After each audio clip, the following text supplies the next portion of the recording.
Today we were supposed to talk about the contrast in styles among writers who came to prominence during the Jazz Age. But at the moment, Hemingway and Fitzgerald seem pretty irrelevant to me. I'd like to share something with you I think is appropriate. Patsy, would you do the honors? Okay. The Buck in the Snow by Edna St. Vincent Millay. How strange a thing is death, bringing to his knees, bringing to his antlers the buck in the snow. How strange a thing. Could I see a moment, please? Go on.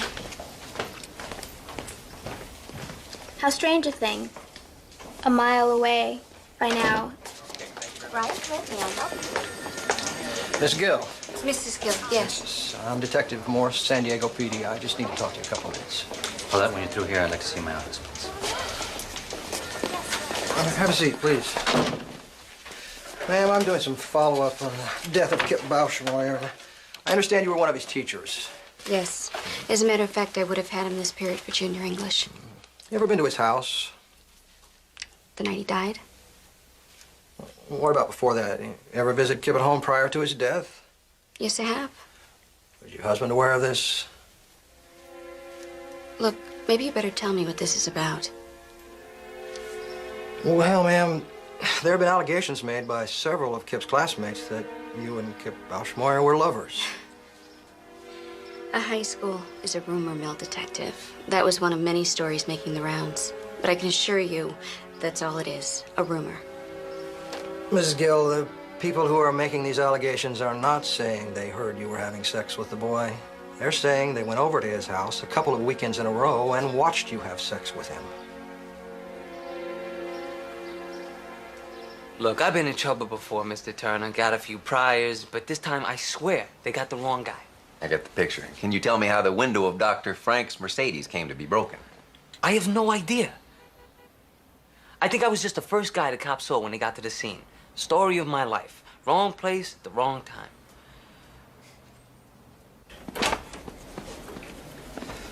I'll call the DA's office, see what they're offering. Well, you got my number, right? I'll be in touch. Everyone's entitled to a defense, Doreen. Oh, I need you to hold down the fort for a couple hours. I'm having my boat painted. I want to be there when they take her out of the water. Wait. Roger Gill just called. He wants some representation for his wife. Who?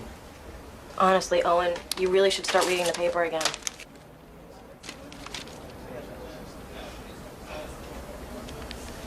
Get my ex-wife on the phone. Paulette and Kip had been lovers for some time, or so the story goes.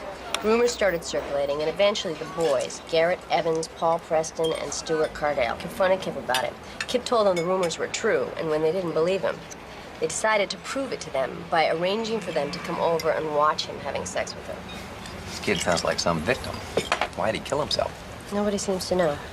But the night of the funeral, the boys told their parents what they'd seen. The parents called the police. The school fired Mrs. Gill a month later. Our paper broke the story. You say that with some pride, Roberta. Well, it's a big story, Owen. I mean, you know. Attractive young teacher, secret trysts witnessed by the sons of prominent citizens, suicide.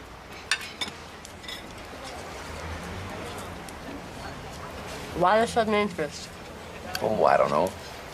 I suppose I like a good scandal as much as the next guy. No, you don't. You're her lawyer, aren't you? Well, it's not 100% yet. I'm meeting her and her husband tonight. Well, when they're ready to do an interview, I want to be your first call. I'm not your ex-wife for nothing. Well, I hate to burst your bubble, but I have a feeling this one's gonna get settled quick. Are you sure about that? We hear some pretty important people have an interest in seeing this go all the way. Like who? You know, Kip is from Briarcliff. The people out there have a lot of political pull. I'm sure the district attorney's office will put up a big show of outrage, but at the end of the day, this is a rape case where the victim can't testify and the accused is a 28-year-old female. They have bigger fish to fry. Of course, the press thinks she did it. Well, I suppose we do. I mean, the boys all pass polygraphs, you know? Besides, why would anyone make up a story like that? I've had the car a long time, but she's got real low mileage. I can't interest you in a trade-in? No. We don't need two cars. Besides, my wife can't drive a stick. Well, she looks real clean. Tell you what, I'll grab my jacket, we'll take her for a spin. We got to be at the lawyer's at 5. You represented a guy at work on a DWI? This guy said he was definitely over the limit, but somehow Owen Turner got the whole thing thrown out of court. What? The guy recognized me.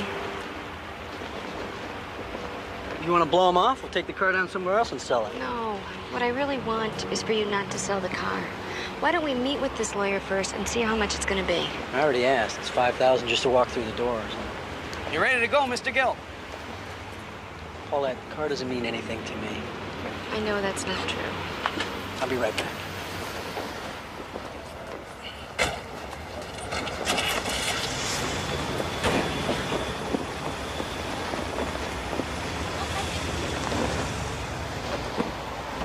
For those of you who have never had class with me before, let me tell you what you can expect. This is junior English. We're going to be studying some of the great works of Excuse me, literature. Mrs. Gill. This here is Kip Bausch-Moyer. Hey, Kip. Oh no, here's trouble. Nice to see you too, Patsy. Hi. Just go find a seat. Go, now. I think I'm in love. I want to go like those jokes on unemployment, Bushmeyer. If I were you, Mrs. Gill, I'd separate him from his cronies. He's a lot less funny without an audience.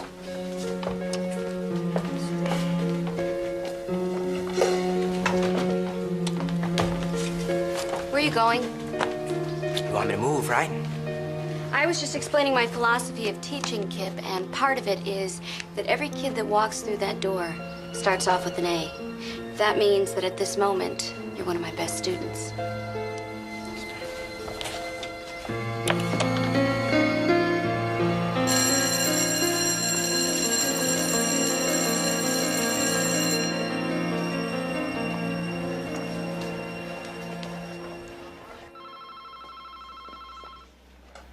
Law offices? I'm sorry, Mr. Turner's with a client at the moment. Mrs. Gill, on Friday you will be charged with 2 counts of sexual assault. Am I gonna have to spend time in jail? You will be out in an hour tops. Now, the good news is their case sounds very weak. I gather they don't have a shred of physical evidence, and obviously the victim can't testify, so. That's just what the other lawyer said going into the school board hearing. Mr. Gill, I understand you were out of town on the nights in question. Is that right? That's right. I have National Guard duty 2 weekends a month. I do have an alibi for one of those nights. I was out to dinner with Patsy Newbeck, Well, who's that, a girlfriend? another one of my students. I understand you also spent some time with Kip outside of the schoolroom. Would you describe him as promiscuous? What the hell kind of question is that? An important one. Promiscuity can be a defense on sexual assault. That's going to be your defense? She did it, but it's okay because he wasn't a virgin? Mr. Gill, look. No, you look. I thought I explained this over the phone. My wife didn't do this. These people are on a witch hunt. And we need a lawyer who's willing to take them on. Mr. Gill, I understand that you have both been through hell. Now, if you want something for your pain and suffering, I suggest you contact a civil attorney. I'm a criminal defense lawyer. My job is to see your wife acquitted by whatever means the law allows. It's been really tough on Roger. After I was fired, he had to drop out of school and get a job, and the publicity has... It's been really hard to take. Well, I can tell you it's only going to get worse. That's why I'd like to explore the possibility of a plea bargain. But I'm innocent. You didn't ask me that, but I am. Sometimes I think those of us in law enforcement can lose track of what's really important. Like being able to send your kids off to school without worrying about them being molested. So am I concerned that the prosecution of Paulette Gill is a waste of time and money? No. In fact, I would say the message I'm getting is quite the opposite. Pam, if you have any follow-up questions, give me an answer.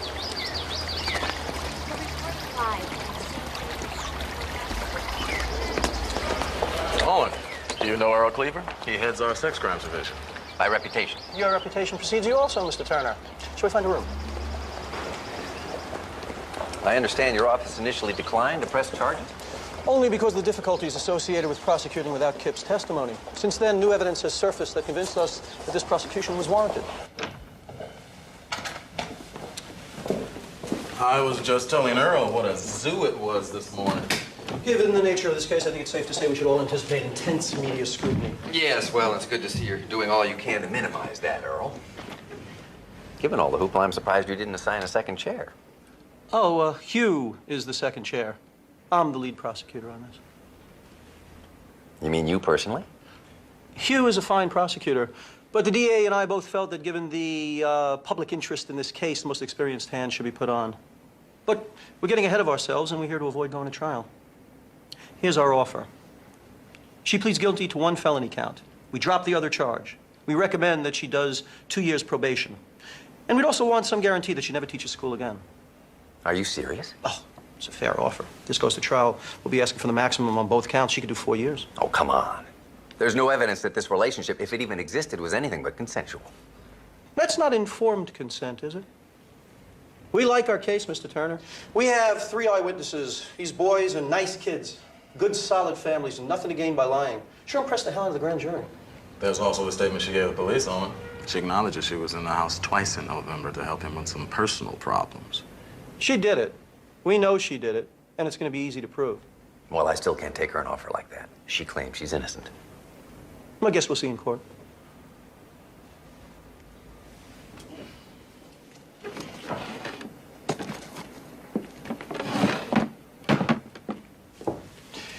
Is he any good? He was outstanding. Hasn't had a lot of trial work, though, lately. Burnt out?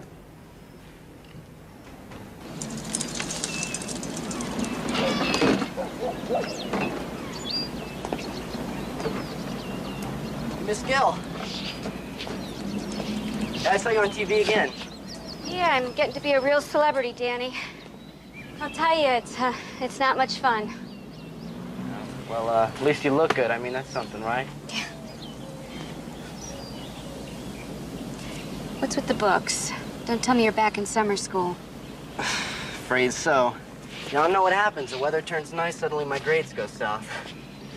You know, I was gonna ask you, you think you could help me with my homework again this summer? Oh, gee, Danny, I don't think that's such a hot idea. Danny! Oh, hell. Get in the house. All I was doing was now. talking to Get in the her. house. Don't talk back to me. I will deal with you later. I told you to leave him alone. He talked to me first. I don't care if he did talk to you. Nothing said you got to answer. This is my What the hell's child. going on? It's okay, Roger. Your wife was talking to my boy. I told her last time I would call the police, and I will. Well, maybe what your boy needs is a Roger, leash. that's not necessary. Look, you're on my property, lady. Now get the hell off before I call the cops. You know something? I cannot wait until they lock you up. People like you do not belong in decent company. Roger. You get in the house. I wish you wouldn't get into it with her, Roger. You know what she's like. Anyway, I'm glad you're home. I'm dying to call Owen.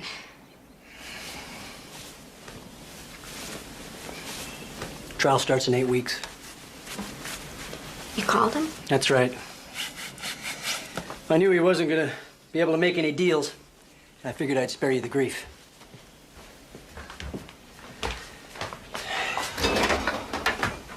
I don't want to be spared, all right? Roger, I'm the one who's going on trial. You sure seem relaxed about it. What is that supposed to mean? Well, you're talking to Danny again. Despite what his mother told you, despite what I told you, you're talking to him again. Well, he initiated it. The law says he can't initiate anything, Paulette. The law says that you're the adult. Whatever happens is your fault. I'm not going to stop being a human being because of what somebody might think. All right, have it your way, Paulette. Just remember those people whose opinions you're so blithely dismissing? That's who's going to be sitting in that jury box.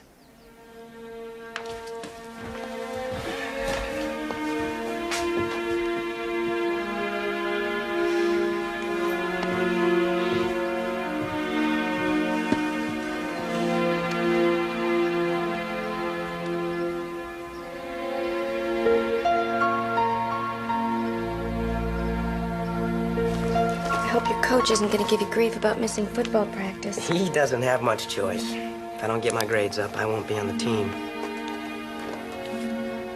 You know, Kip, you have a real flair for language. Your spelling, however.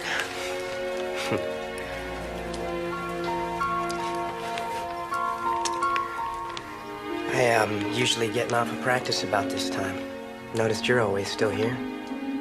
A lot of kids need extra help this term. Your husband doesn't mind? I mean, if I were married to a woman who looked like you, I'd want you home. Not hanging out with a bunch of jerky teenagers. Roger's in grad school. He spends most of his nights at the library. know, Kip, I encourage you guys to say whatever's on your mind. But I think some things should be off limits. I'm sorry, Mrs. Gill. I meant it as a compliment, really. I'm still your teacher, and I'm a married woman. Don't compliment me too much.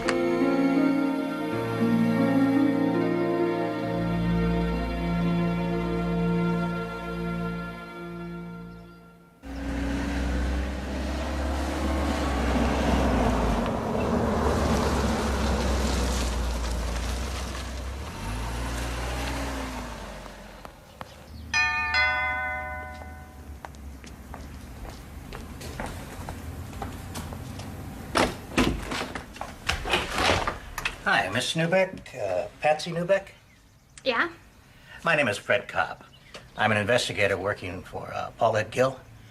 I was wondering if I might ask you a few questions. Mrs. Gill was telling me that you and she had dinner on November 17th last year. We had dinner together lots of nights. There's not one that really sticks out. Sorry. Miss Newbeck, Mrs. Gill also told me that when she was fired, you went to the school principal and told him that these boys had to be lying. You think we could talk a little bit about that? All right. I'll come in for a moment. Thank you.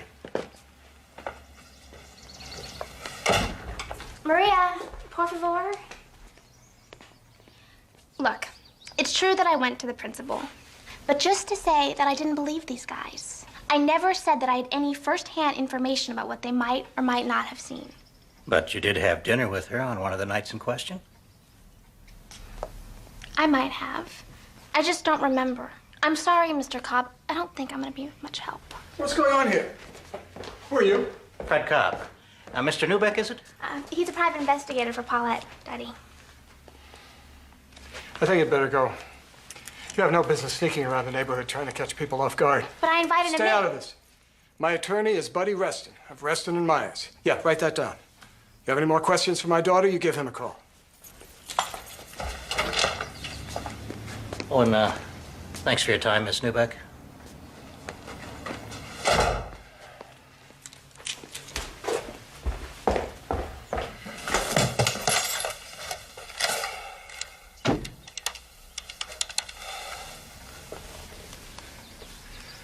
Let me have Evie Boschmore, please.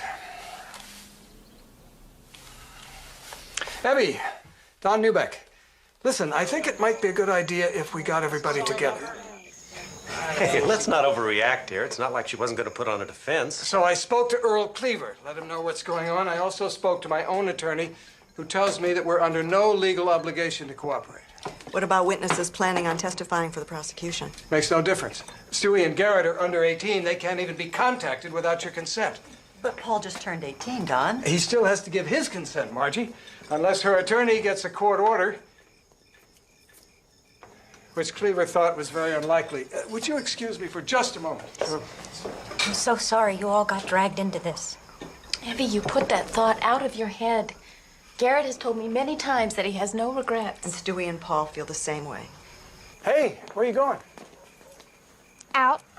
Without saying hello to our guests? I'm in a hurry. Suit yourself. But the problem will still be here when you get back. Look, Daddy, for the last time, I don't know anything about Paulette and Kip. I think you do know something. The way you and that Gill woman palled around, hell, you probably know everything. Patsy, do you understand that it's not just about Kip's family anymore? Do you know that if Mrs. Gill is found not guilty, she can turn around and sue the boys and their families, our friends, for everything they own? And there's a bigger picture here, Patsy. There really is. Somebody has got to protect our way of life from sleazy influences like that. Do you understand that you go to a public school that is better and safer than most private ones? You think that happens by accident?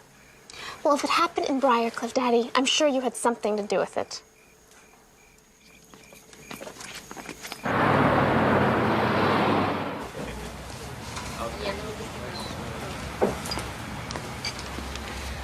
Owen? Hey, Fredo. How'd it go this week? Same as last. Must have talked to about 24 kids, some of the teachers, too.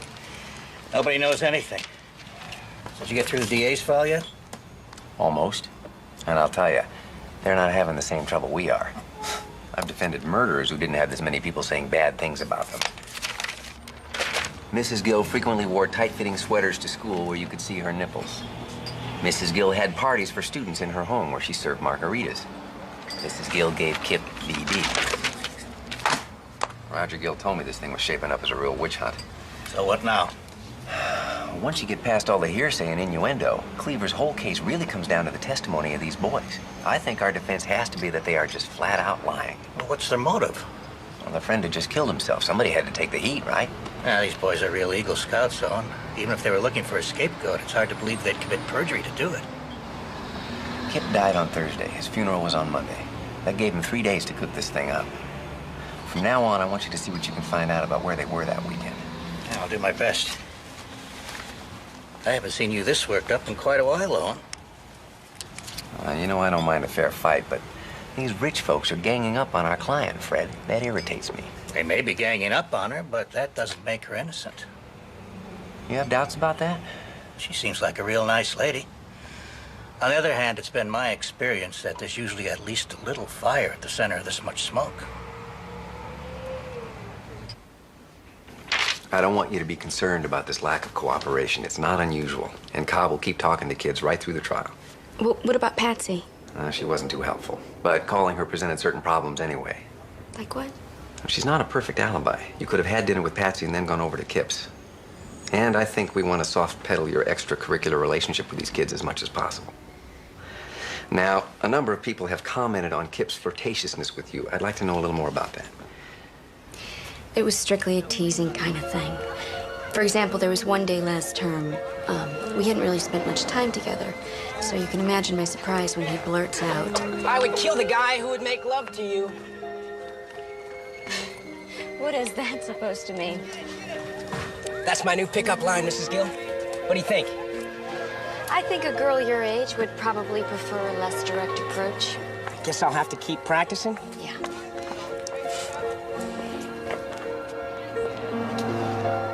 You never reported this behavior to anyone? If I reported every boy for every comment he'd made, I would have spent half my time in the detention office. I understand. But subsequently, you went to his home alone in the evening. Now, the prosecution can argue that you were responding to a sexual invitation from him. What nobody has mentioned yet is that there was another side to Kip. When he was alone with me, he was completely different. Serious, sensitive. That was the side I was interested in. I don't think he believed me. It's not his job to believe you. That pickup line business, you never told me about that either. You never told me he said anything that overt. Didn't I? No? I guess I was just embarrassed. I'm sorry. Listen, it's still light. You want to stop and get some coffee or ice cream or something? No, Paulette. I just want to get home.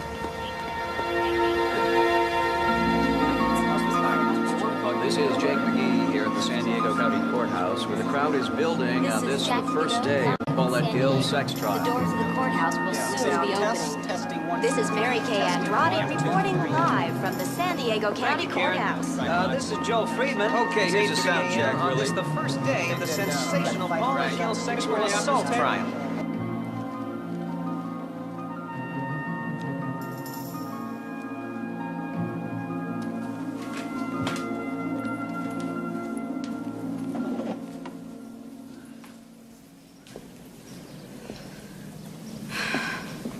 Relax, Roger. We have plenty of time. I'm gonna wait outside.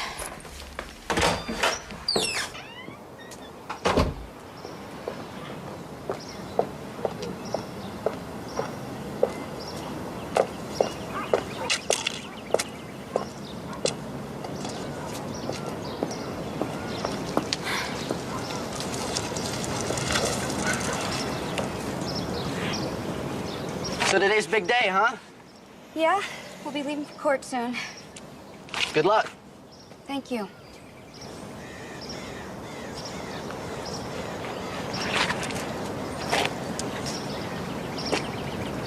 So how's school? Well, actually, I'm running for student council. Can you believe it? Danny, that's wonderful. Yeah. I mean, it's just for class rep, but, actually, I got to give a speech this afternoon. I had to come up with a platform and everything. You want to take a look at it? Oh. Now's not really a good time. Besides, your mom would kill me. She already left for work. Please, Miss Gill? It'll only take a second.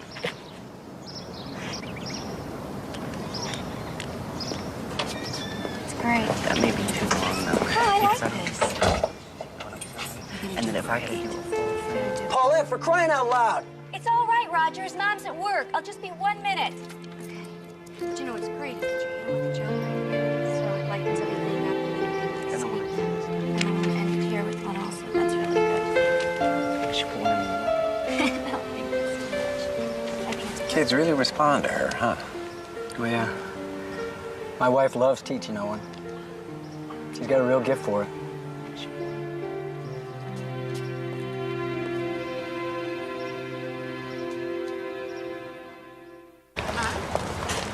There they are!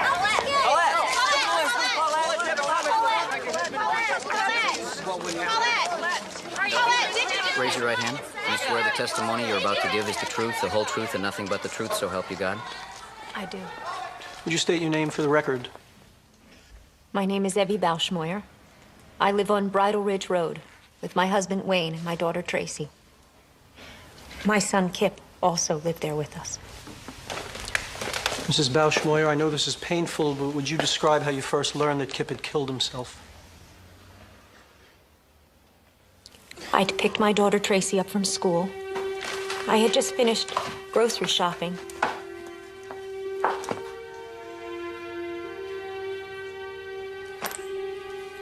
Tracy? Is your brother in his room? That boy skipped school again. I don't know what I'm gonna do. Tracy? Tracy?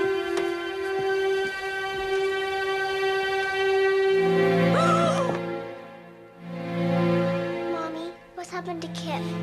He's sick, honey. Come with me. Tracy, now! Call a doctor. I called my office. I asked them to notify the authorities. I needed to deal with my daughter right then. And then I phoned my husband. Shortly after this, people began to arrive? Yes. By then, it had been on the news. Did you see the defendant, Paulette Gill, at your house that night? Yes, I did. And at Kip's funeral the following Monday, did you see her there too? Not at the funeral, no. But afterwards, there was an open house. I'm Paulette Gill, Mrs. Bauschmoyer. I had Kip for English. Well, thank you for coming. I know Kip wasn't very popular with his teachers. Well, maybe that's because they didn't really know him. I can tell you he was very special to me. She told you he was very special to her? That's what she said. No further questions.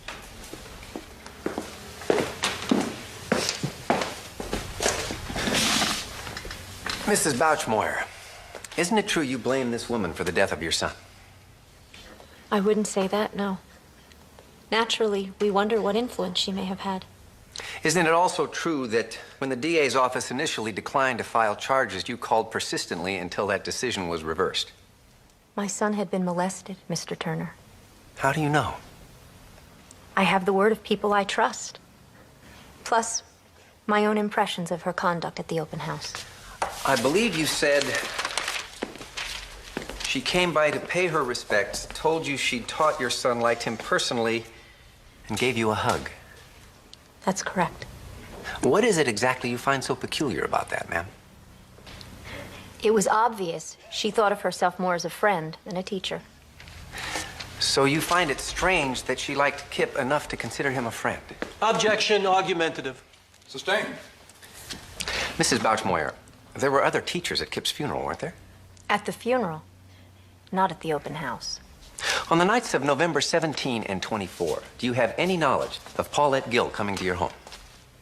Well, Kip's room was at the other end of the house. We wouldn't have any idea what was going on in there. You had a dog. Wouldn't your dog bark if a stranger came to your home at night? I suppose she would. Did you recall her barking on either of those nights? No.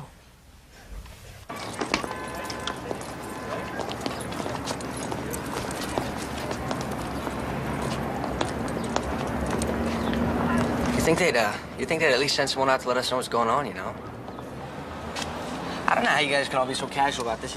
Paul, come on, all right? We're all in the same boat. Yeah. You know, it's starting to sound like you're sorry you're even here. I'm not saying that. Just real stressed out by all this, you know? Okay. Look, let's just not forget why we're here, all right? Yeah, we're here for him, man. That's right. We're here for Kip.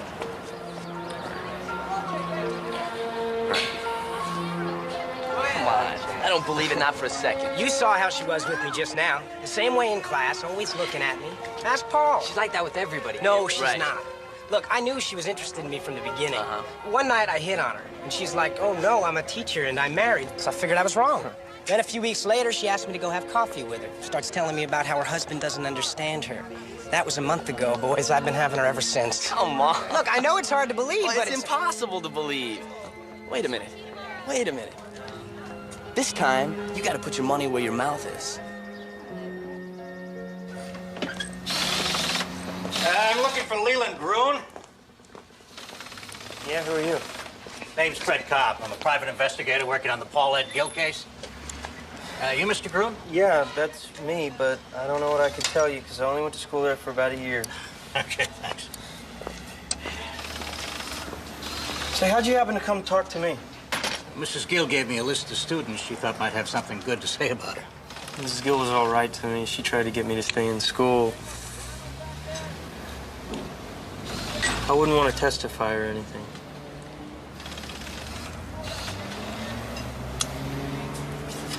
Come on. These other guys, Garrett, Paul, and Stewie, were part of the most popular crowd in school, and Kip had been part of that crew too, but there was some kind of falling out. And it was around this time that we all started hearing rumors about him and Mrs. Gill. Then Kip kills himself. And all I know is that the night after Kip died, Garrett, Paul, and Stewie and a bunch of other kids went out to the ice house to... The ice house. What's that? This factory out near Miramar, and kids from school used to go out there and party, and I heard that's where they decided to make this up. I talked to a lot of kids this summer. Why haven't I heard about this before? Oh, I know I wasn't in any rush to come forward. Personally, I don't care what people think, but my parents had just joined a country club. No, wait a minute. Are you saying you felt that you were discouraged from coming forward? You guys really are in the dark about this, aren't you? Kip's family and the families of the other three, they've had their own investigation going on since last year. And in Briarcliff, the word's out. You're either with them or against them. I honestly don't see any grounds for delay, Mr. Turner. Your Honor, I now have reason to believe that much of this new evidence that Mr. Cleaver claimed as his reason for filing charges comes from a group of citizens who have a vested interest in the outcome of this case. As I understand it, all those people are doing is trying to protect themselves from any possible civil action from Mrs. Gill. There's nothing illegal about that. And I hardly think the existence of this one boy proves widespread coercion, Mr. Turner. Your Honor, this one boy's statement alone raises questions about the credibility of the rest of the boys who are going to be testifying here. What possible reason could I have for filing charges if I had any questions about their credibility? Well, it got every Bauschmeyer off your back, didn't it, Earl? The way I figure it, this trial's a win-win proposition for you. My job is simple. I look at the evidence and I look at the statute. If I get a match, I prosecute. Your request for continuance is denied. The only thing that's relevant here is where the defendant was on the nights of November 17th and 24th, and that's what we're going to find out right now. Proceed with your witness. Mr. Preston, what was your reaction when Kip Bauschmeyer first told you of his relationship with Mrs. Gill? It just didn't seem possible. I mean, I'd seen the way they were in class, and I knew she liked him, but I still thought, she's a teacher, no way. And how did Kip respond to your disbelief, Mr. Preston? He said, I guess I'm just going to have to prove it to you then. Let's talk about the weekend of November 17th. You and Garrett had been over there during the day? Yes, sir. Kip told us that she was coming over that night and asked if we would go help set up his room so that we could see. And what were some of these preparations?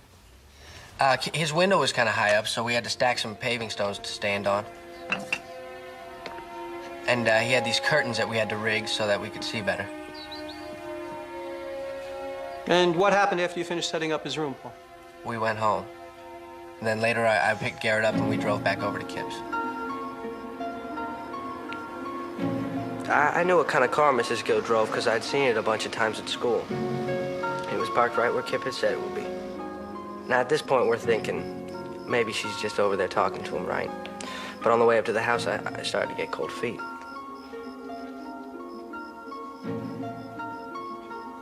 I said I didn't want to go, so Garrett went first.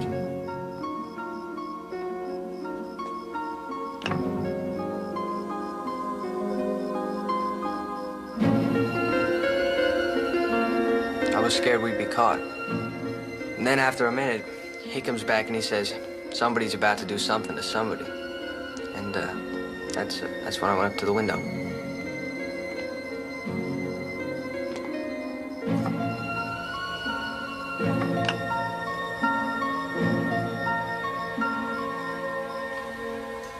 When you first looked through the window, what did you observe, Paul?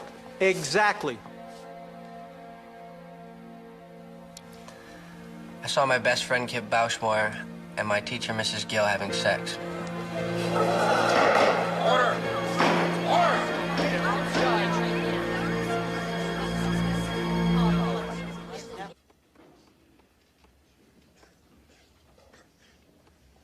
Your witness, Mr. Turner.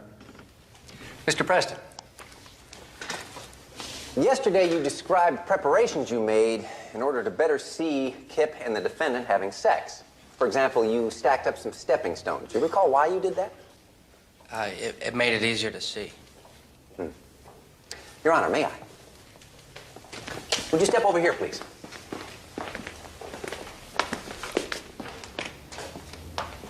Right here.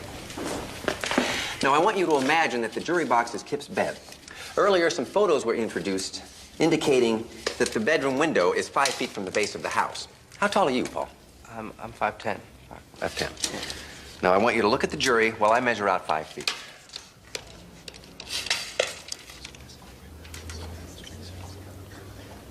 Yeah, Garrett's shorter, I think. Actually, he's an inch taller, but okay. I'll measure out 2 more inches.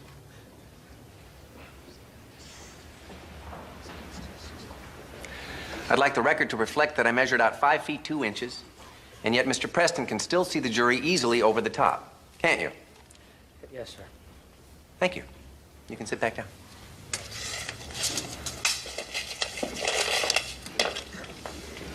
Now, when you were before the grand jury, you testified that after Kip and Mrs. Gill had made love, he turned the lights off to signal that they were finished. Do you recall that being part of the plan? Yes, that's right. He said, when I turn the lights off, you guys have to leave. So what you're saying is they made love with the lights on, and then when they were ready to go, he turned the lights off and they got dressed in the dark.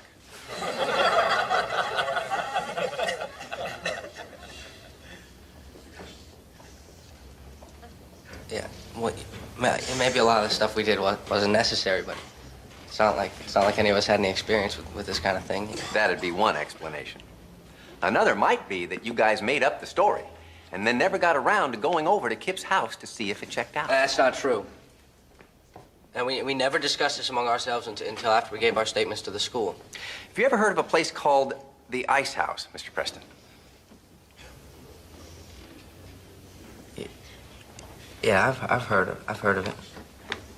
It's a place kids from school used to hang out sometimes. And weren't you hanging out there the weekend after Kip died, along with Garrett Evans, Stuart Cardell, and several others? Yeah. Yes, sir. I suppose we were. Yeah. And Kip had just committed suicide, and yet the subject of what you had all witnessed between Kip and Paulette Gill never came up. Is that your testimony, Mr. Preston? Mr. Cardell, could you please tell us what happened on the weekend of November 24th? The weekend of November 24th, Paul and I were staying over at Kip's house. His parents had already gone to bed. We were just getting ready to watch video when the phone rings. And what time was this? About 11:30. So Kip's on the phone for a couple minutes. When he gets off, he's got this great big grin on his face. And he says to Paul, "It's on again for tonight." At that point, they told me that Mrs. Gill and Kip had sex the weekend before. And what did you think of all this, Mr. Cardell? I believed it. I had her as a teacher. You could say I'd seen her in action. Order. Let's leave the humor to the lawyers, Mr. Cardell. Please proceed. So anyway, Paul and I go outside to wait. About 10 minutes later, she shows up. I watch for 45 minutes, maybe.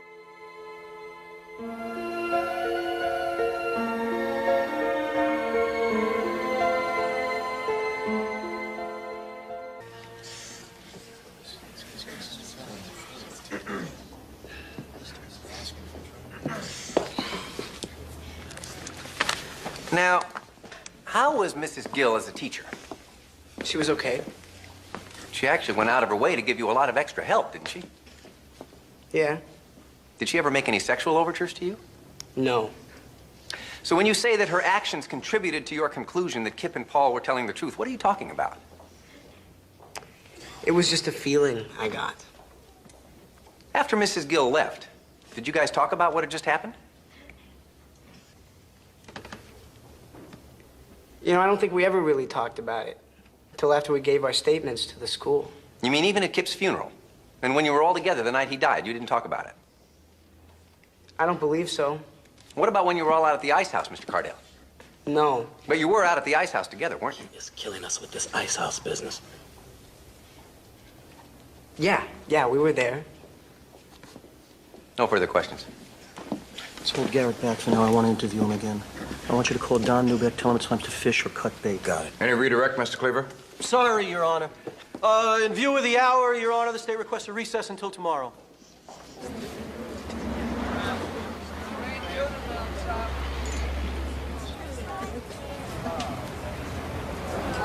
You were great today.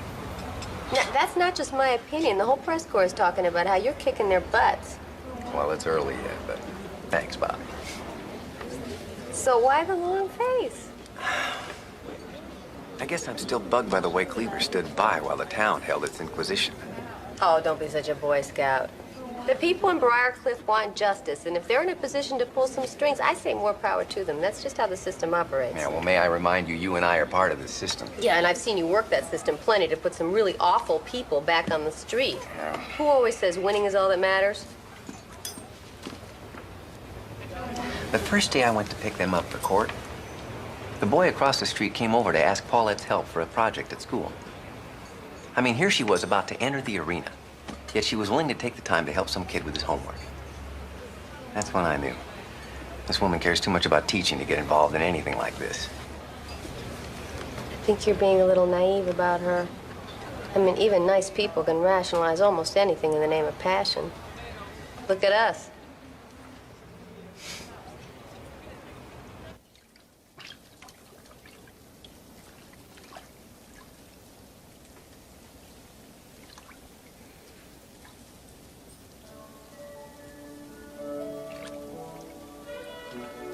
Roger?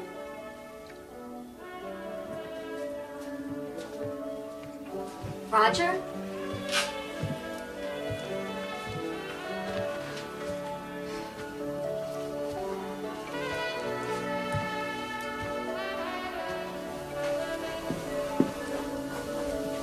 You know, it occurred to me I haven't cooked for you in ages, so I decided to whip up a special batch of my stir fry. Come here. This is really sweet of you. You like it? Sit. Thank you. Let's go in. Would you like some champagne, my dear, huh? Champagne, too? It's either that or Diet cranberry juice. Decided to live dangerously.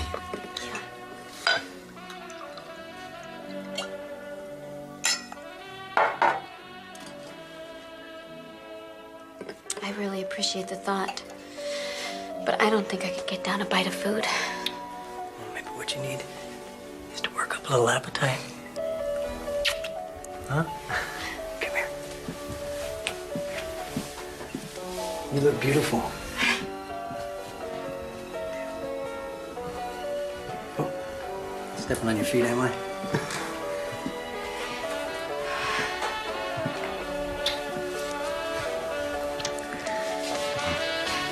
I don't feel very attractive right now. Oh, you are, believe me.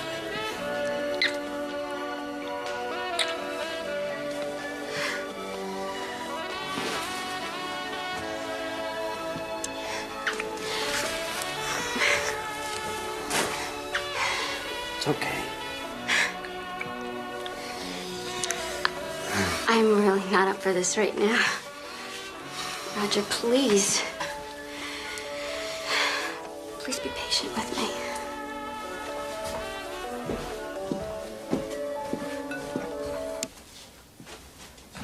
As the boys' vice principal, it was my decision to transfer Kip Boschmeyer into her class. Miss Gill ran a somewhat informal classroom, but I thought the boy might do better in that environment. Did he? At first he did. But then I kept hearing that she was keeping him after class a couple times every week. Objection.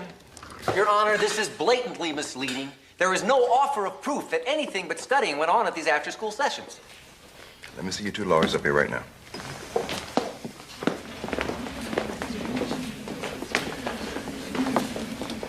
Mr. Cleaver, what is your theory of admissibility on this? Given her informal manner and her willingness to meet with him one-on-one, Kip no doubt saw these after-school sessions as an open invitation. To do what? Study. I'm going to sustain the objection. As long as we're here, Your Honor, it's my understanding that the testimony of the next three witnesses goes exclusively to the issue of whether or not Mrs. Gill's attire in school was too provocative. Again, Judge, it's our contention that her relationship with Kip was just part of a whole range of unacceptable conduct. Perhaps. But I'm not going to allow her to be convicted of sexual assault based on what she wore to work. Now, do you have any other questions for this witness? No. Step back.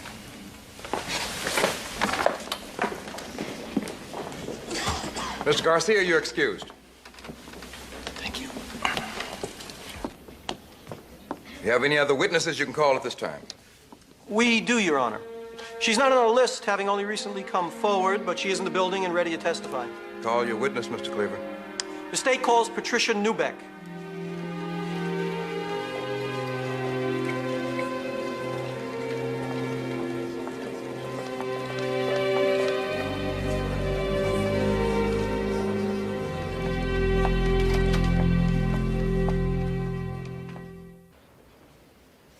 Please proceed.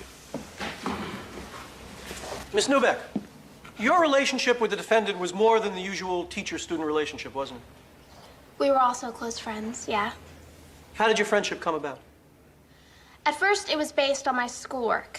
And then as we discovered we had mutual interests, we started hanging out together outside of school. You mean you would socialize in each other's homes, maybe go out to eat? Yes. I'd like to call your attention to the night of November 17th, 1992. Do you recall where you were between 9 and 11 that night? Paulette and I had dinner at Joy Garden. It's a Chinese restaurant near school. Do you recall the conversation?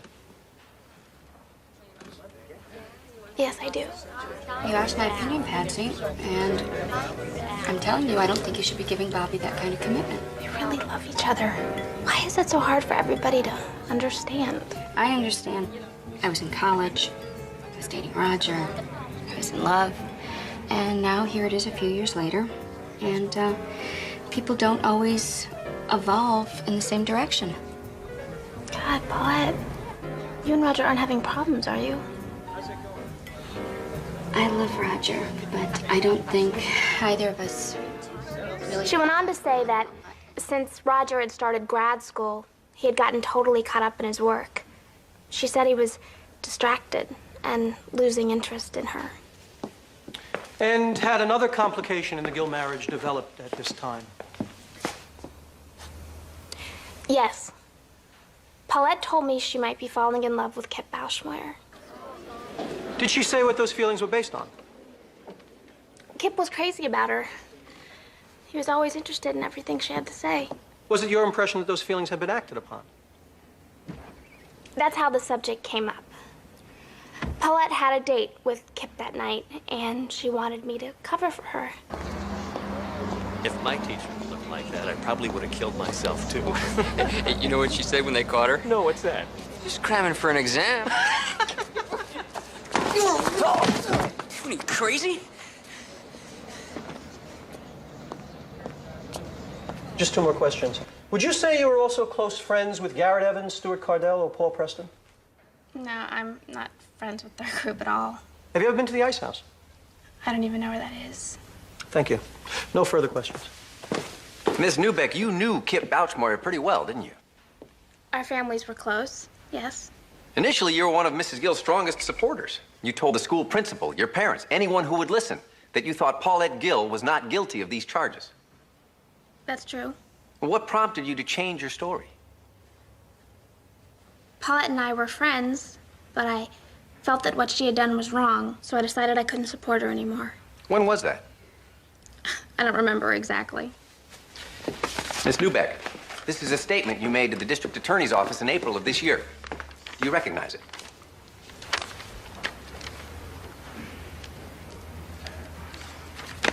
Yes. And you told the district attorney's office you had no relevant information, didn't you? Yes. And when my investigator, Mr. Cobb, spoke to you last July and asked you about having dinner with Mrs. Gill, what did you say? I told him I couldn't remember. Miss Newbeck, let me direct your attention again to your April statement. What did you tell the DA was your reason for accepting the interview? Shall I read it to you, Miss Newbeck? I said the only reason I was there was because my father had been bugging me. And the reason he was bugging you was that he didn't believe you when you told him that you thought Paulette Gill was innocent of these charges. And as it turned out, your father's instinct that you're a liar proved to be correct, didn't it? What's important is that I'm telling the truth now.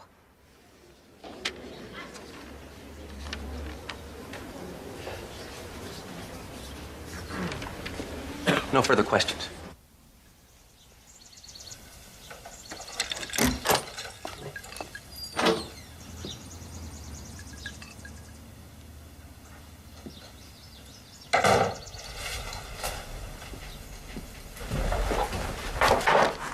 The guy you pushed was a lawyer. Owen got him to not press charges. Oh, that's a load off my mind. Owen also thinks it might be a good idea if you stayed away from the courthouse for a while. Owen thinks, huh? What do you think? That depends on whether you think you can control your temper, Roger. There was no loss of control, Paulette. I saw a chance to defend your honor for the first time since this whole business began. And I took it.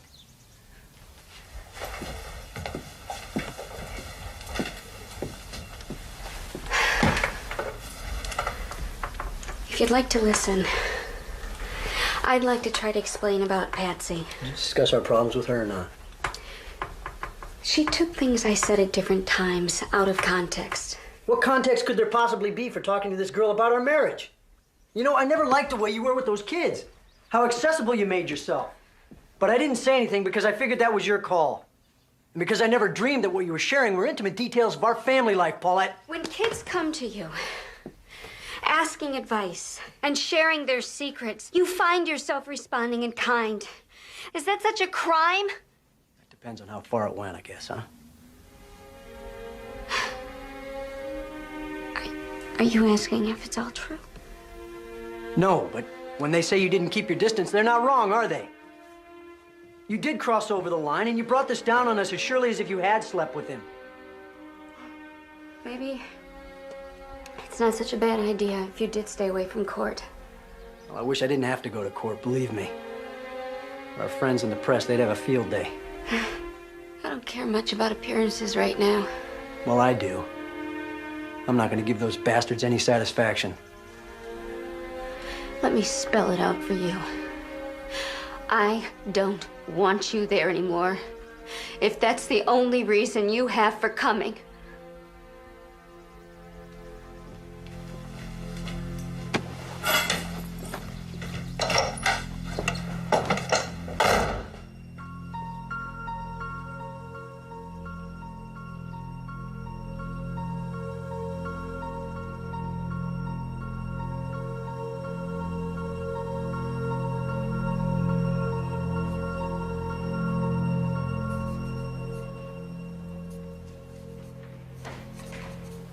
How long did you watch the defendant and Kip having sexual intercourse, Mr. Evans?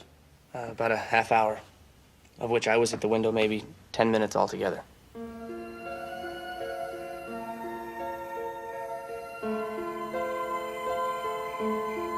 Now, why is it that you decided not to tell anybody about what you'd seen prior to Kip's death? Oh, Kip asked us not to. He was worried about getting Mrs. Gill in trouble. And I think also we felt a little ashamed. Now, this place, the Ice House, you and your friends did go out there.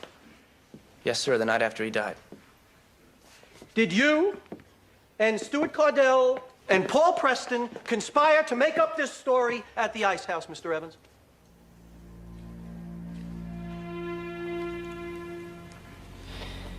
That would have been impossible, sir.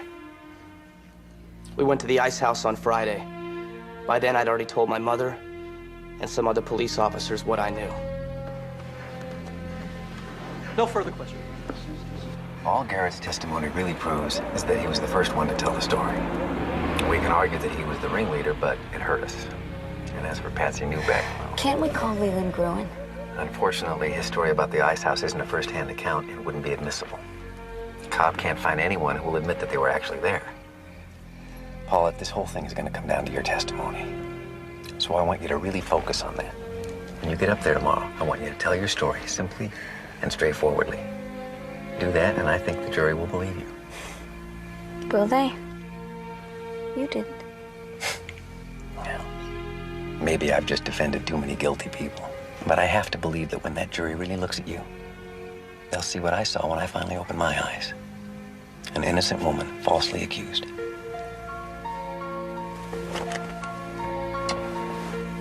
Good night, Owen.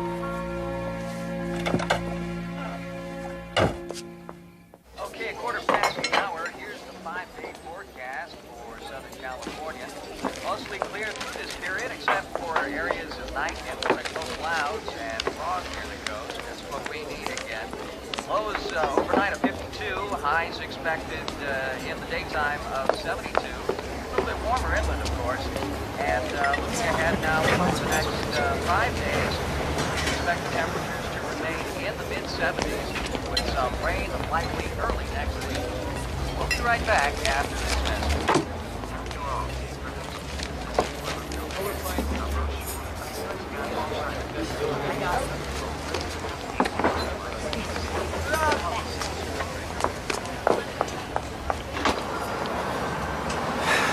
Mr. Gill, we haven't met. I'm Roberta Rosen with the San Diego Ledger. You media people seem pretty chummy with Mrs. Boschmeyer. Ever ask her what she's doing here? Witnesses aren't allowed in the courtroom, but she comes to the courthouse every day. Ever ask yourself what it means? I think it helps her cope with the loss of her son. I came out here to give you equal time. Yeah, well, our lawyer advised us not to speak with the press. Then you can't complain about the kind of press you're getting, can you? And that's it, huh? You think saying that absolves you of responsibility? You think there's some questions we ought to be asking? How about asking what I'm doing here? Why would I possibly stick by Paulette if there was any truth to these charges? Well, you haven't been sticking by her lately, have you? Your attorney told us you came down with the flu. You seem pretty healthy to me. You know, maybe I haven't handled myself as well as I could have. But I'm not a public figure. I'm just a guy that sells computers. And my wife is a woman whose only plan in life was to get married and raise a family and teach school. Before you make any judgments about us, why don't you ask yourself what your life would look like if it was put under a microscope? I love my wife, Miss Rosen.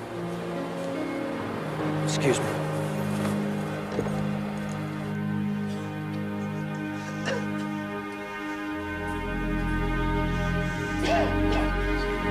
Mr. Turner, are you ready to proceed? The defense calls Paulette Gill.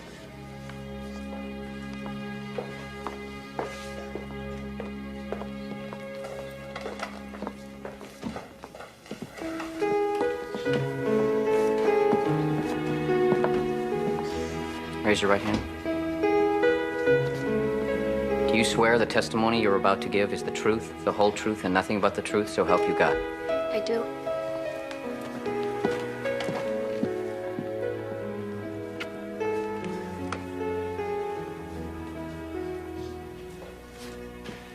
Mrs. Gill, why did you decide to become a teacher? I'd always admired my own teachers, and I liked working with kids. And how long had you been at Briarcliff High School when you met Kip Bouchmoyer? About 2 years. We heard testimony that the decision to transfer Kip to your class was based on the idea that you and he would have a rapport. Is that your recollection? Not really. I think it had more to do with the fact that I was the most junior member of the department, and Kip had a reputation of being a troublemaker. Was that reputation well-deserved? Make thick my blood? Stop up the access and passage to remorse. That I think he was misunderstood. Teachers sometimes forget that while you're testing the kids, they're also testing you. Come to my woman's breasts and take my milk for gall. I'm not saying we didn't have our moments, but overall, I think we did end up with a pretty good rapport. We also heard testimony that you spent time with kids outside of school. How do you account for that? All I can say is that I grew up in a very small town, where our teachers were our neighbors, people we saw at church. So it just seemed natural to me. And it was just a couple of students like Patsy that I felt particularly close to. And was Kip another one of those students? Not at first, but there came a time when Kip began to seek me out on a more individual basis. Do you recall what brought that on? It was around the time when he was kicked off the football team. It's not fair. They said all I needed to do was get a passing average, not pass every class. Hey, did you hear? Kip's off the team. Yeah, of course I heard. I'm co-captain, aren't I? That's a tough break, man. Just hate letting you guys down while the team's on such a roll. Yeah, well, I wouldn't lose too much sleep over it, Kip. I'm not saying we couldn't use you on the team, man. Just don't act like you're indispensable or something. Why are you always hassling me, man? Because someone's got to let a little air out. Otherwise, you'd float away under that big head of yours.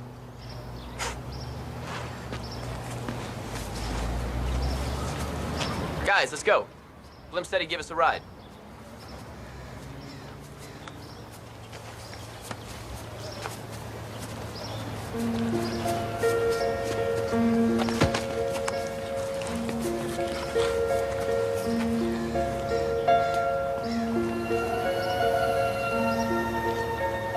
Missed you in class today, Kip. Hey, Miss Gill. I had to go down to the principal's office, get this thing with my grades straightened out. I told him what he needed to do was get some more teachers like Mrs. Gill. If they were all as pretty as her, the whole football team would be on the honor roll.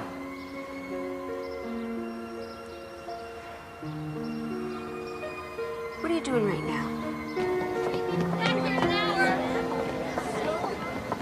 And when we were all little, I was the one who could run the fastest or climb the bigger tree. Garrett was just a little squirt, but I always included him. Now it's the other way around. The guy gives me nothing but grief. Well, maybe being co-captain has just gone to his head. No, he's just got it in for me. Stewie and Paul, they go whichever way the wind blows. In my opinion, being kicked off the football team isn't the worst thing that could have happened. You have more going for you than you realize, Kip. Yeah?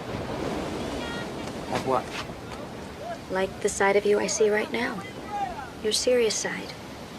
I like it, and I'd like to see more of it. You know, I never thought I could talk to a teacher like this. After that, he started calling me at home.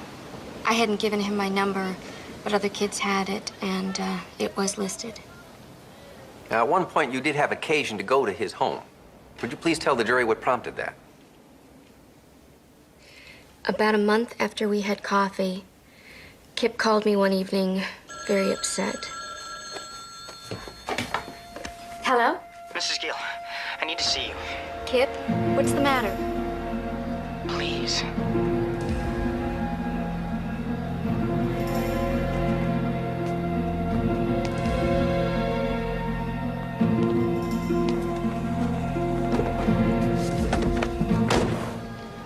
So when they thought my grades were going up, they bought me a car, right? You saw it in the driveway. Then I didn't do too well on my midterms. Now they're gonna take the keys. Do you even have your license yet? That's not the point. I mean, it's just something else for them to hold over my head. Meantime, Paul had a big party. Never even called me. Life's a mess. I don't get a car. Might as well go into exile.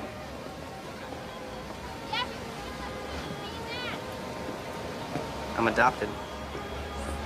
I ever tell you that? I am.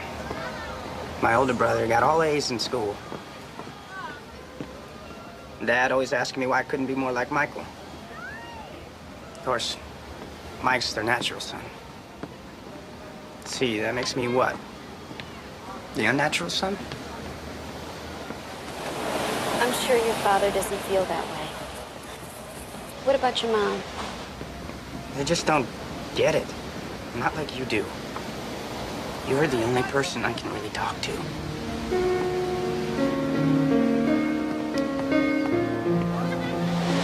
All I can tell you, Kip, is that it gets better. Eventually, you'll be out on your own, and the cars and your parents. what your friends think will seem pretty unimportant. Just don't know if I can wait till then. Let's talk about January. You began to hear rumors that you and Kip were lovers. What did you make of that? When you're around kids that age, you hear a lot of wild stories. But then somebody told me that Kip himself was the one who had started the rumors. And how did that make you feel? Used, betrayed. When I asked him about it, of course he denied it. And why didn't you report him to the principal, Mrs. Gill? At the time, I thought if I spoke to him myself, it would put a stop to it. Did it? No. I learned later that he continued to tell his friends that we were sleeping together. Paulette knows you're Until finally there was a confrontation. You say a word to What are you anybody. gonna do, Kip? Hit me? What are you gonna do, Kip? She just called you a liar. You're not gonna let her get away with that, are you? She can say whatever the hell she wants to say. It's true about me and Mrs. Gill. You guys all saw the proof. This is your proof? A pair of women's underwear you could have bought anywhere? Hey! Whoa! You just have that freshly bought look now, don't they? Give me those. Oh, hey! Give them to me. Right. Give them to me. Give them. Teach his underwear. Give them to me. Oh, hey, I'm Garrett, open. give me those.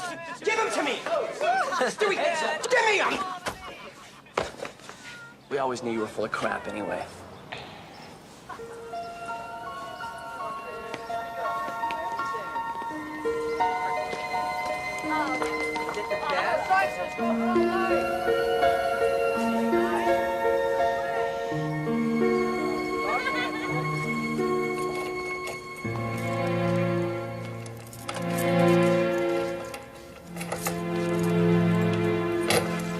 What's the matter? Think you know? Kip, I've had a long day. I don't have time to play guessing games. I'm talking about Patsy. She comes up to me today in front of everybody and accuses me of spreading rumors about us. I can't believe you put her up to that. I didn't put her up to it, Kip. You told me you didn't start the rumor. I accept that. Let's just leave it there. There was more to it, though. Guess you can't blame people for talking. But that's the way it always goes for me. As soon as I get close to a girl, she backs off. Kip, listen to me. There was never anything more between us than friendship. And there was never going to be.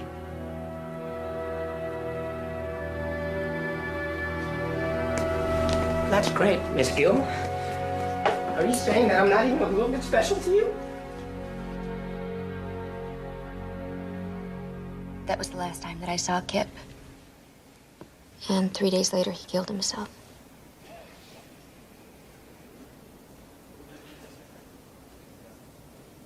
Thank you. No further questions, Your Honor.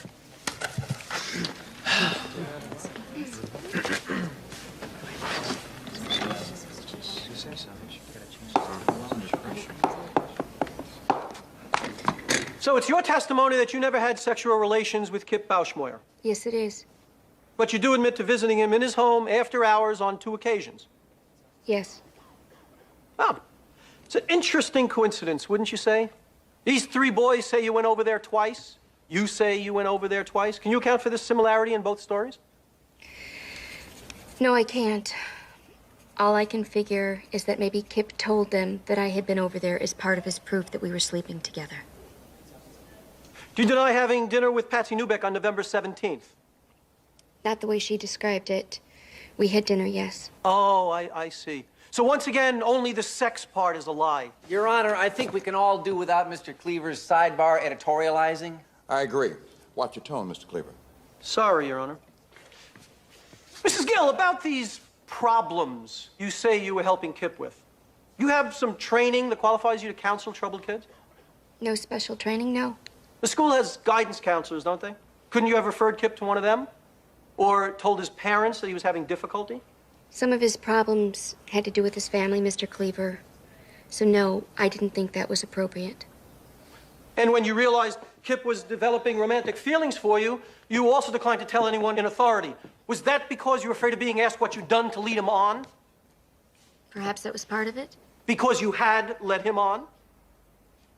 Because women get asked that question a lot. Mrs. Gill, let's talk about the second time you went to visit Kip at his home. I noticed you didn't have much to say about that on direct examination. There wasn't much to tell. It was pretty much the same as the first time. He called me. He sounded upset. I picked him up. We drove around. When he calmed down, I brought him home. Mrs. Gill, your own testimony proves this was a far different encounter. Because by then you knew that this young boy was interested in a lot more than hand-holding, didn't you? Yes, I knew he had a crush on me. And yet you went to see him anyway. You, a married woman, a teacher. This student calls you, and you rush right over there. You drop whatever you're doing. Now, would you do that if you didn't have some feeling for him? He sounded like he was in trouble, Mr. Cleaver. No, Mrs. Gill. I submit you went because you cared for him, too. All right, Mr. Cleaver, I admit it. I cared. It's hard not to care about a kid who wants to be liked so much. And yes, looking back, I think that maybe it wasn't the greatest idea to go over there. But at the time when he called me, begging me, please come, Mrs. Gill, you're the only person in the world I can talk to, I didn't stop to think, Your Honor. Gee, what's everyone gonna think? I just went. Your Honor. I cared. Gill. I thought good teachers were supposed to care. Gill. That's enough now. Mrs. Gill, do you need a moment? I can go.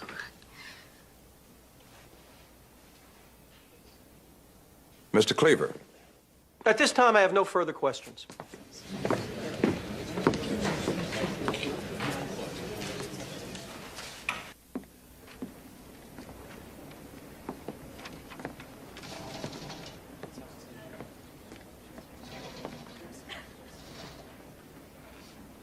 Ladies and gentlemen, during jury selection, I asked each of you what you thought we should expect of our teachers. Each of you indicated that you expected teachers not only to teach, but also to be role models, to provide examples. Measuring from that standard, it's clear that Paulette Gill failed in her responsibility to the students in her care. She claims she drew the line at intimacy. But 3 young men from this town say otherwise. The defense has not produced a single witness who can explain what would motivate 3 boys of outstanding reputation to come in here and lie to you. On the other hand, many witnesses can testify to the fact that time after time, this defendant crossed over the line to what many people would consider unacceptable conduct. She herself admits she met with Kip repeatedly outside of school.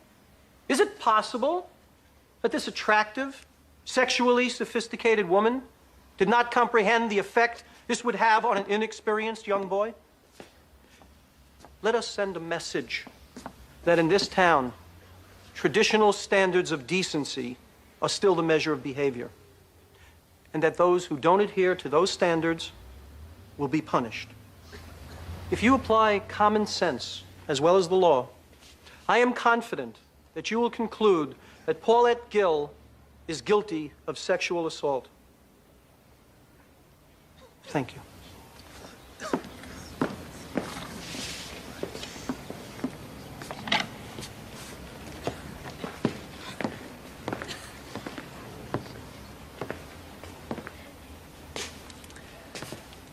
From the beginning, I felt that the most extraordinary thing about this case was that it was being prosecuted at all.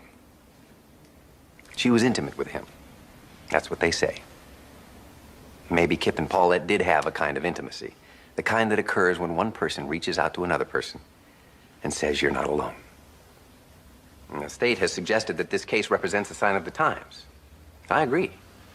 I think that the prosecution of this woman suggests that we have reached an age when simple human kindness is so rare that those who act out of it come under immediate suspicion, particularly by the people who, in this case, were unable to do what Mrs. Gill was able to do, reach this boy.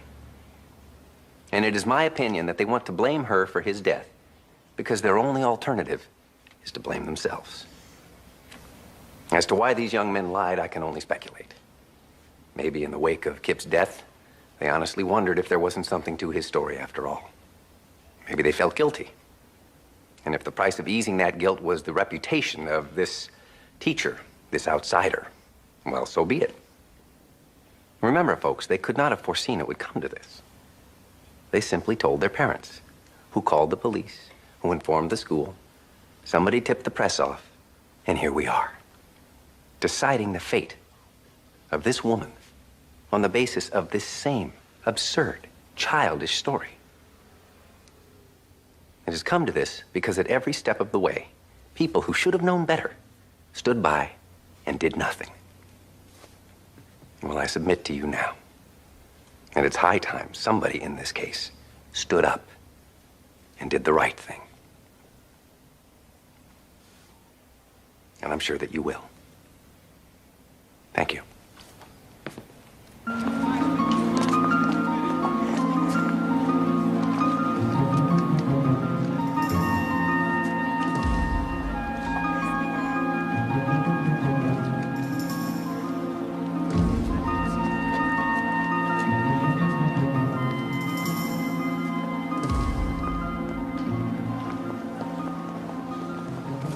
Relax. They have 2 weeks of testimony to go over. I'll be very surprised if we hear anything before tomorrow. Paulette, I've just been informed by the Bouchmoyers' attorney the Bouchmoyers are filing a civil action against you. On what grounds? I haven't had a chance to go through it. I'm sure they've cooked up some theory of how Paulette deprived them of their son. Paulette, now this is really a nonsense suit. It's gonna be okay. No, it's not. This thing is never gonna end. It's all right. No, it's not. I love you, Paulette. We'll get through this. I'd just like to say that money is not the issue here. My concern is that this woman not be allowed to teach anywhere else. My son Kip is gone. But what about the other kids that are still out there? What do they have to look up to? What are their teachers representing to them? Mrs. Bouchmoyer, isn't this lawsuit a little inconsistent with your testimony last week when you said that you did not blame Mrs. Gill for Kip's death? Well, since then, new information has come to light. Mrs. Gill's own testimony shows that such an influence existed. Ma'am, are you just looking for a scapegoat? That's not the kind of people we are. The jury's back. Let's go. Hurry up, we're back. Hurry up, let's go. Michael, come on, let's get it go, guys. All rise.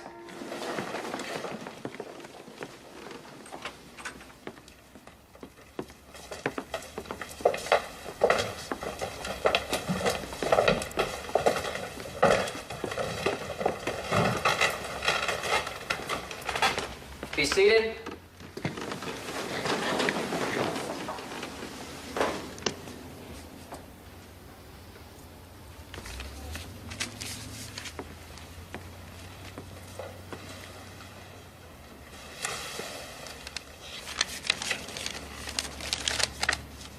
What do you suppose it means, jury only being gone an hour?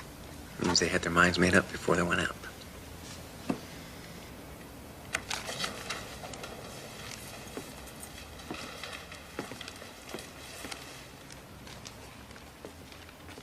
Will the defendant please rise?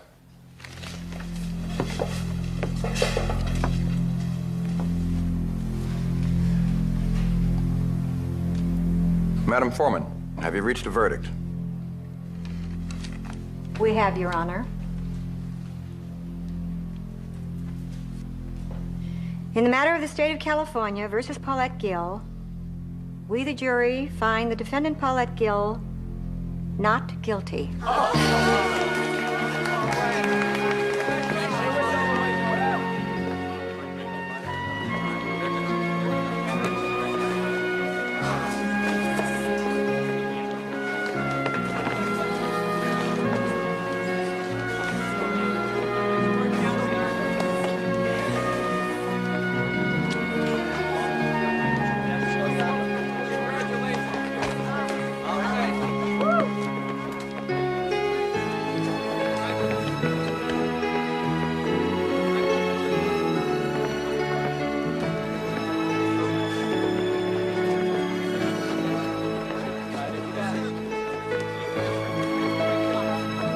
All I can say is the jury has spoken and we accept their decision. Now, you'll have to excuse me. Okay. Oh, Paulette, you decide you want to get your teaching credentials back, let me know. Oh, I'll never teach again. Well, why don't we